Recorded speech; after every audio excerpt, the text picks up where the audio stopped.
Richards. I'm going to give you my poster presentation here on the camera. Then maybe we don't have to do it at school if you don't want. If you do want to, it's fine with me. I'm going to teach my buddy here, Rick Dubrava, about the Osage Reign of Terror. My poster, I made a poster and sent it to you via email so you can see it a little bit more detailed. A little background on the Osage people. Originally from the Kentucky area, they were pushed out by the Iroquois and eventually by the U.S. government. They kept getting pushed west. That first started in 1808, where they signed away 52 million acres to the U.S. government, and treaty after treaty was broken, and they were eventually pushed all the way back to Kansas.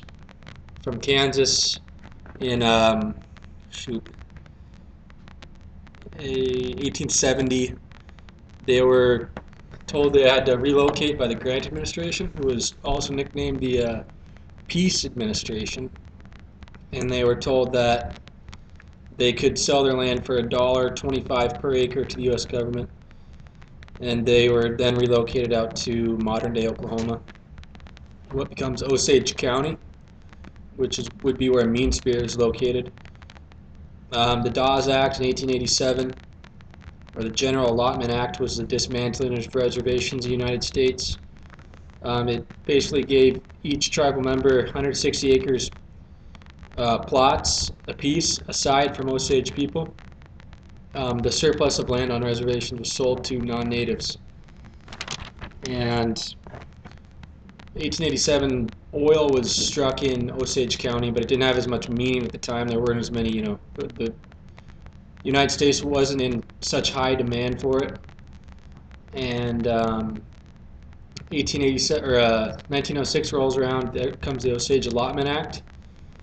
This is where each Osage member was given 657 acres and the mineral rights to their land, tribal members only, and they were given the head rights, which is what made them each so valuable, their lives so valuable, and what they owned so valuable, and that's portrayed in Mean Spirit as well.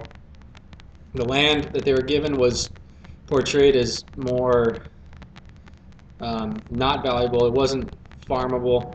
It was kind of what U.S. government thought to be useless land, and little did they know there was oil underneath.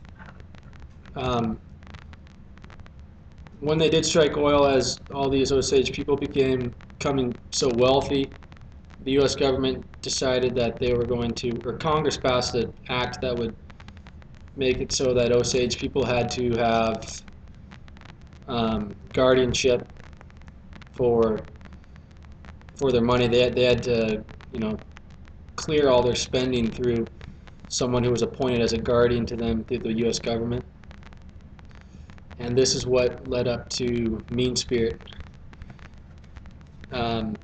Here we have a kind of I wouldn't want to call it a family tree, more of a murder tree. Anna Brown is the character that was portrayed as Grace Blanket. She was the one found by the lake in the book. In real life, she was found in a creek bottom right outside Fairfax, Oklahoma. Lizzie Kyle, I want to say it would be like Belle Gray Cloud, murdered in real life, not in the book. Obviously, Belle Gray Cloud survives. That's just one of the fictionalities that Hogan throws in there. Rita Smith, she blew up in the blast. You could call that Benoit's husband or Benoit's wife. Bill Smith, you could call him Benoit. Henry Roan, it's unclear as to whether he could be a character portrayed by Mr. Forrest or maybe a Benoit, but either way, he was murdered in 1923. Molly Kyle, this is where the whole, let me get this on camera here. The whole all the criminals, their whole plot was William Hale convinced Ernest Burkhart to marry Molly Kyle for her head rights. By this time, all these people dead. Molly Kyle had all these people's head rights here, and Ernest Kyle, once he killed Molly Kyle, he would be the holder of that. And then William K. Hale, he might murder them. John Ramsey, was convicted of the murders of Smith and Roan. Kelsey Morrison and Brian Burkhart were convicted of the murders of Anna Brown. William Hale he led all these murders, estimated that he might have led up to 18 to 20 murders, like organized them and everything. And he only was convicted of one murder. He was released on parole in 1947 despite Osage protests. Ernest Burkhart was also released in 1956. In total, 60 people were killed during the Osage Reign of Terror. All of this just over oil, money, and land.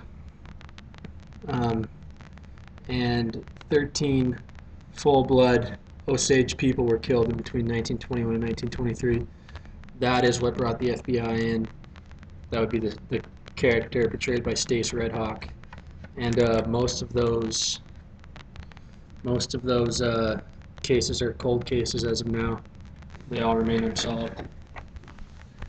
Like I said, if you want me to present this to you in person, feel free. I listed my phone number, email address, everything on the email I sent you last.